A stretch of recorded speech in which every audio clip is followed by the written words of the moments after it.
In Japan, there is a word that every automotive engineer learns before they ever touch an engine: Kaizen.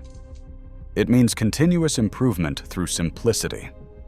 And when mechanics trained in that philosophy got their hands on the V8 engines powering America's 3 most popular trucks, they found the same fatal flaw hiding inside all 3 of them. It is not a weak block. It is not a bad head gasket. It is something far more insidious, a system that was supposed to save you money at the gas pump, but is actually destroying your engine from the inside. And the worst part? All 3 manufacturers know about it. Let me explain. Toyota built the 5.7-liter V8 for the Tundra back in 2007. That engine ran for 14 straight years with almost no major changes. It had no turbochargers, no cylinder deactivation, and no variable displacement trickery. It was just a big, naturally aspirated V8 that did exactly what it was designed to do, and it ran reliably for hundreds of thousands of miles. That Tundra 5.8 became one of the most dependable truck engines ever sold in America, and the philosophy behind it was simple. Do not add mechanical complexity unless the benefit clearly outweighs the risk of failure. Now, compare that to what Ford, General Motors, and Ram have been doing with their V8 engines over the past 15 years. All 3 manufacturers bolted on fuel-saving cylinder deactivation systems to their truck engines. The idea sounds smart. When you are cruising on the highway and the engine is under light load, shut down half the cylinders to save fuel. When you need full power, bring them all back online. On paper, it works. In practice, it is quietly wrecking engines across all 3 brands. And the mechanics who have torn these engines apart can tell you exactly why. Let us start with General Motors, because their version of this system has caused the most visible damage. General Motors calls their cylinder deactivation system Active Fuel Management, AFM. On newer trucks, it is called Dynamic Fuel Management, DFM. Both systems work by collapsing specialized hydraulic lifters inside the engine to deactivate cylinders when full power is not needed. The problem is that these AFM and DFM lifters are far more complex than traditional hydraulic lifters. They have internal locking mechanisms that must engage and disengage perfectly every time the system cycles, and they fail at rates that would make a Japanese engineer lose sleep. The 5.3-liter and 6.2-liter V8 engines in the Silverado, Sierra, Tahoe, Suburban, and Escalade have all been affected. Owners have reported complete engine failure at shockingly low mileage. We are talking 6,000 miles on a brand new Trail Boss, 11,000 miles on a Tahoe High Country, 14,000 miles on a Sierra Denali. These are not worn-out trucks with 200,000 miles. These are practically new vehicles with engines that have already destroyed themselves. When an AFM lifter fails, it collapses and stops riding on the camshaft properly. That damaged lifter then chews into the cam lobe underneath it, and once the cam is scored, the entire valvetrain on that bank is compromised. The repair bill typically runs between $5,000 and $8,000. Some owners have had their entire engine replaced under warranty, only to have the replacement engine develop the same problem. GM lost a $106 million class action lawsuit over this issue. And despite that, the company continued using the same basic system in new trucks. But GM is not the only one dealing with this. Ram has their own version of the same problem. The Hemi 5.8, both the 5.7-liter and 6.4-liter versions, uses a system called Multi-Displacement System, MDS. Just like GM's Active Fuel Management, it deactivates 4 of the 8 cylinders under light load by collapsing specialized lifters. But the Hemi has an additional vulnerability that makes the problem even worse. The way Chrysler engineers designed the oiling system in the Hemi is backwards compared to almost every other pushrod V8 on the market. In a traditional engine, oil travels up through the block to the lifters and then splashes onto the camshaft. In the Hemi, the oil has to take a scenic route. It goes up through the block, through a restrictor in the head gasket, up around the head bolts, through a passage in the cylinder head, into the rocker shaft, down through the pushrod, and only then does it finally reach the lifter. That is an incredibly long and indirect path for the most critical lubricant in your engine. And when the MDS system cycles on and off, the deactivated cylinders cool down and heat back up repeatedly, which can create lubrication issues at the exact components that need consistent oil flow the most. The result is what Hemi owners call the Hemi tick, a rhythmic tapping sound that starts quiet and gradually gets louder over time.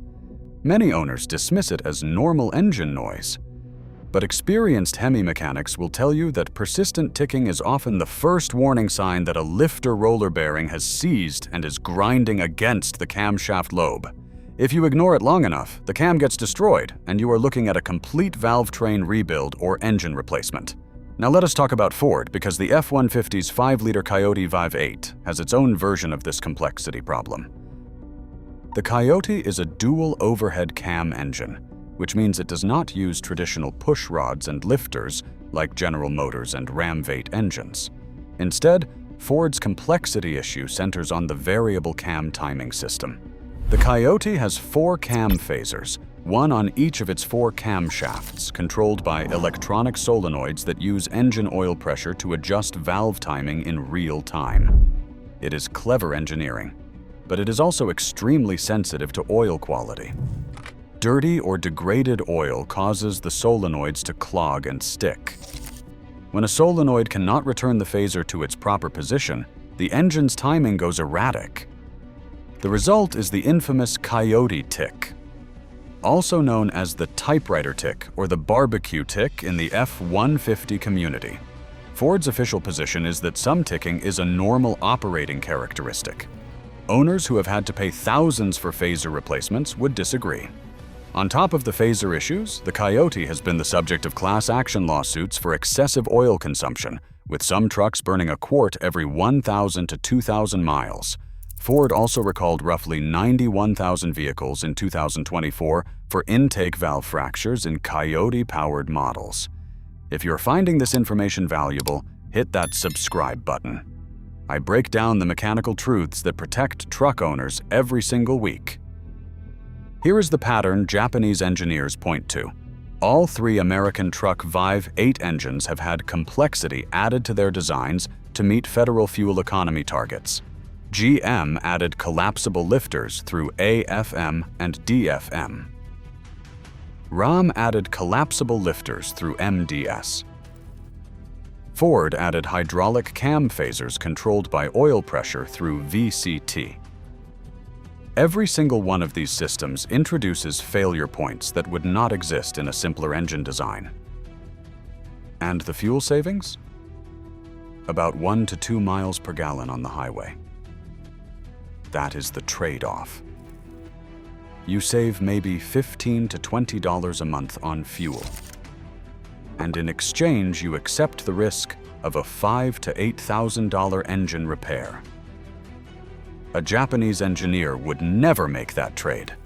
Toyota proved it with the Tundra 5.8, which ran for 14 years without cylinder deactivation, without widespread engine failures, and without a single class action lawsuit over oil consumption. The engine just worked. Now, to be fair, this is not entirely the fault of the engineers at Ford, GM, or Ram. They were forced into these designs by federal CAFE regulations that demanded increasingly impossible fuel economy averages from full-size trucks. When the government tells you that your fleet average needs to hit 49 miles per gallon, and you are selling half-ton pickups that weigh 6,000 pounds, you start making compromises. Cylinder deactivation was one of those compromises. But understanding why it happened does not change the reality. If you own one of these trucks right now, or if you are about to buy one, there are things you need to know to protect yourself. First, change your oil more often than the manufacturer recommends. The oil life monitors on modern trucks will tell you to go 7,000, 8,000, sometimes 10,000 miles between changes. For engines with AFM, MDS, or cam phaser systems, independent mechanics overwhelmingly recommend 5,000 miles or less with full synthetic oil. These systems are incredibly sensitive to oil quality and contamination. Second, if you own a General Motors or Ram truck with cylinder deactivation, look into an AFM or MDS disabler. These are plug-in devices that tell the engine computer to keep all 8 cylinders firing all the time. You will lose 1 to 2 miles per gallon, but you remove the constant cycling that stresses the specialized lifters. They run about $200 to $300 and can save you thousands in the long run. Third, never ignore a ticking noise. On any of these 3 engines, persistent ticking is not normal. Get it diagnosed with a mechanic's stethoscope before it turns from a minor issue into a catastrophic one. And fourth, if you are buying used, ask specifically about lifter replacements, cam phaser repairs, and oil consumption history. A truck with a fresh set of lifters that are not AFM and with a cam replacement can actually be a better buy than one that has never been touched, because the ticking time bomb has already been diffused. The American V8 is still a fantastic engine at its core. The blocks are strong, the heads flow well, and the basic architecture is proven over decades. The problem is not the V8 itself. The problem is what was bolted onto it to chase fuel economy numbers that a 6,000-pound truck was never going to hit anyway. Japanese engineers figured that out a long time ago. The question is whether American truck buyers are going to figure it out before the repair bill lands in their lap. If this video saved you from an expensive mistake, hit subscribe. Next week, I am covering the 6 truck engines with the best long-term reliability scores and the ones mechanics actually trust with their own money. You do not want to miss that. I will see you there.